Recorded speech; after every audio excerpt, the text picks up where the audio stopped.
Bonjour chers amis.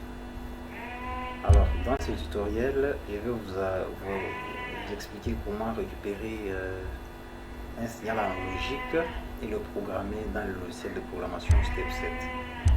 Donc avant d'aller vous expliquer comment ça peut se passer, on va très vite d'abord voir comment ça se passe et puis ensuite on va revenir petit à petit pour comprendre et puis je vais essayer de vous présenter le programme, ce que j'ai fait avant de passer aux explications détaillées. Alors, vous pouvez avoir, par exemple, dans votre process un tank. Vous avez aussi un capteur, par exemple, un capteur de niveau au-dessus du tank, soit ça peut être en bas pour le capteur à pression. Alors, comme signal de sortie de votre capteur, vous pouvez avoir, par exemple, 4 à 20 milliampères. Vous pouvez avoir par exemple 0 à 10 volts, vous pouvez avoir moins 10 à 10 volts, vous pouvez avoir par exemple 0 à 20 milliampères. Tout ça sont des signaux analogiques. Alors c'est pourquoi on parle bien sûr comment programmer un signal analogique. Ici je me suis fait un tank de 2 mètres qui doit contenir le flocculant. Et puis au niveau du signal, c'est 4 à 20 milliampères, c'est-à-dire lorsqu'on est à 0 mètre, donc on n'a rien dans le tank, c'est 4 milliampères qui passent dans le câble pour aller au niveau de l'automate, esclave bien sûr, au niveau du module d'entrée analogique. Et si vous avez, vous avez le plein, c'est-à-dire 2 mètres, c'est 20 milliampères qui passent dans le câble. Alors, nous, qu'est-ce qu'on veut? On veut par exemple exploiter en termes de pourcentage. Nous voulons que si on a 0% au niveau, on est à 0 mètre au niveau du SCADA, que ça nous s'affiche 0%. C'est pourquoi j'ai mis des valeurs proportionnelles ici. Et je ferais même mieux de changer quelque chose ici. Voyons. Comme ça.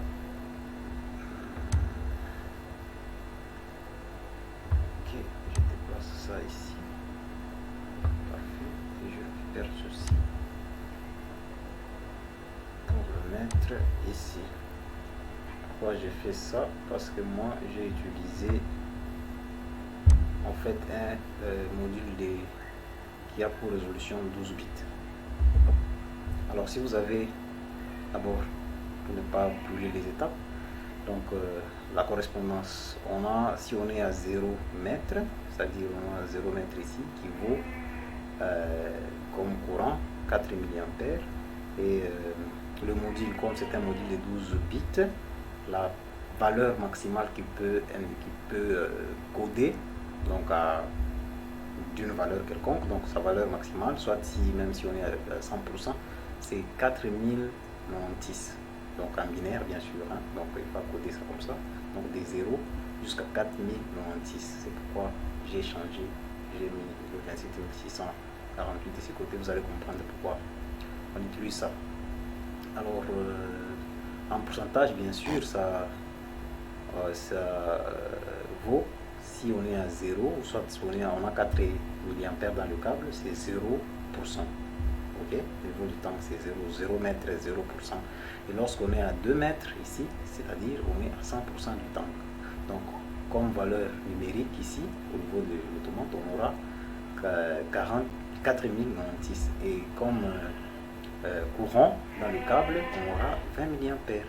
Et pour les niveaux intermédiaires, donc si par exemple on est à 50% du niveau, donc on est à 1 mètre de remplissage du flocculant dans le tank, c'est-à-dire là on aura comme courant dans le câble c'est 12 milliampères, et au niveau du module d'entrée, au niveau de l'automate bien sûr, on aura comme valeur numérique c'est 2048, et en pourcentage c'est 50%, et les autres c'est la proportion. Donc la règle est très simple, c'est relativement très simple. Alors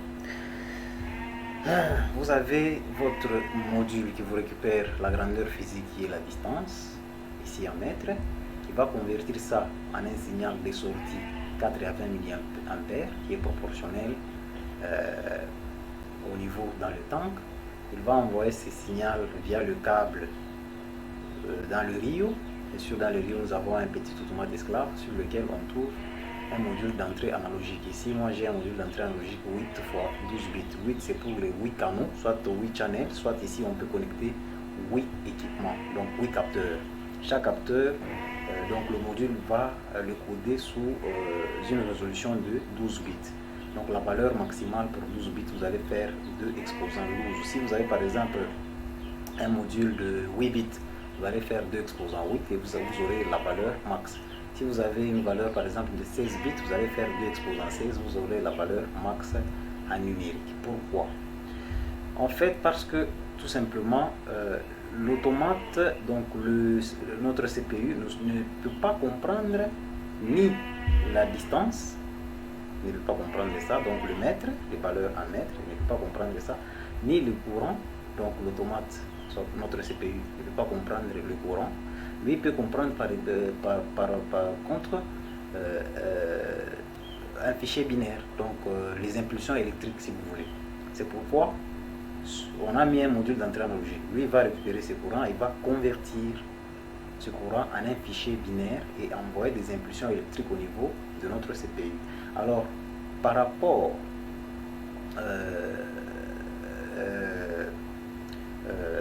à cette information qui est numérique, l'automate saura le décoder et se dire que là on est à 100%. Par exemple, s'il reçoit une information de 4, donc le module, il sait que le module est de 12 bits, donc notre CPU sait que le module est de 12 bits, et lorsqu'il va recevoir comme information venant de ce capteur de 4096, il saura directement que nous avons une valeur de 100% dans le tank.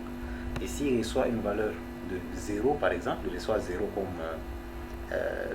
l'information binaire, il saura que dans le tank il n'y a rien. S'il reçoit par exemple 2048, il saura que nous sommes à 50% et proportionnellement de toutes les valeurs qu'il peut recevoir. Il saura décoder ça et interpréter ça. C'est pourquoi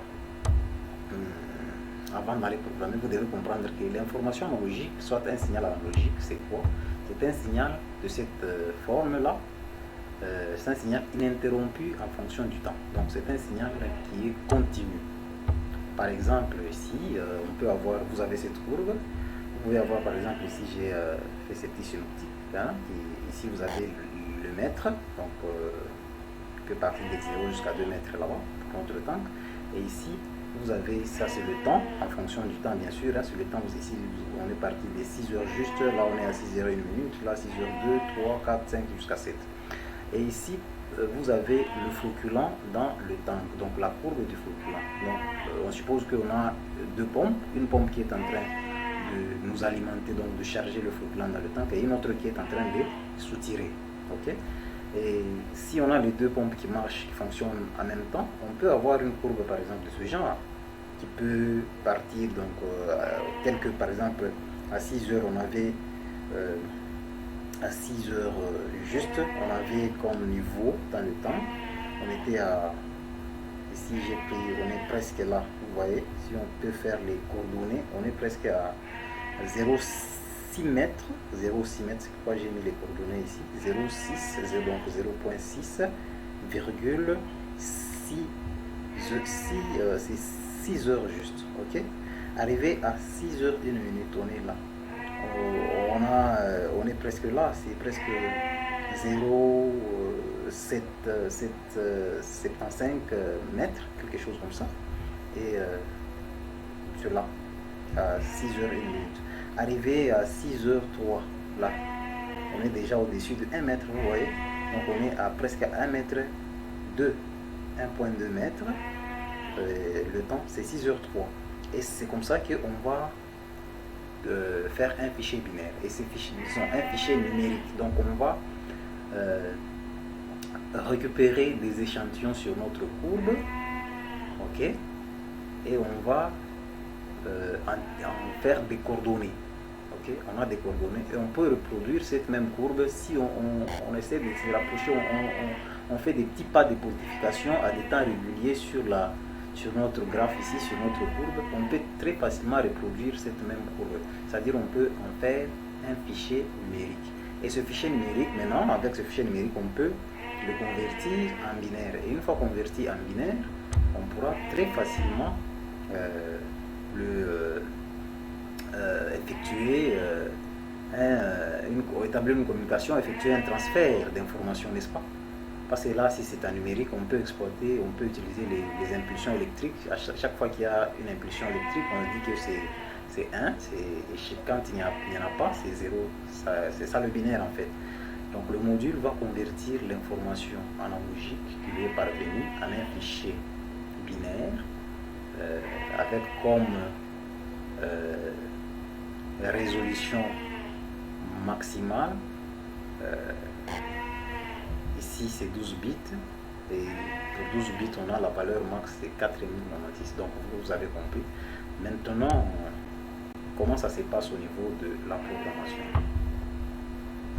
Au niveau de la programmation, bien sûr, vous avez votre capteur qui est connecté sur le module, et ici, à l'intérieur de la programmation, vous devez le représenter. Et il y a une fonction dans le step set, la fonction move, donc la fonction transfert ici, la fonction move qui a été créée pour bien sûr récupérer les informations du type analogique. C'est-à-dire, lui, il va recevoir cette information et il va nous donner la plage max à recevoir ici.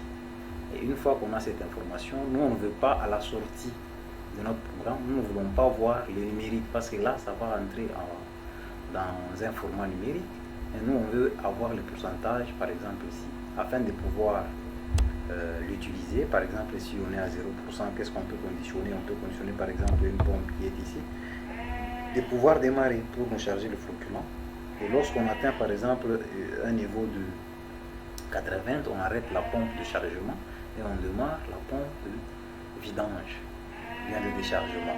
Et lorsqu'on est par exemple à 20%, on arrête la pompe de vidange pour redémarrer la pompe de chargement.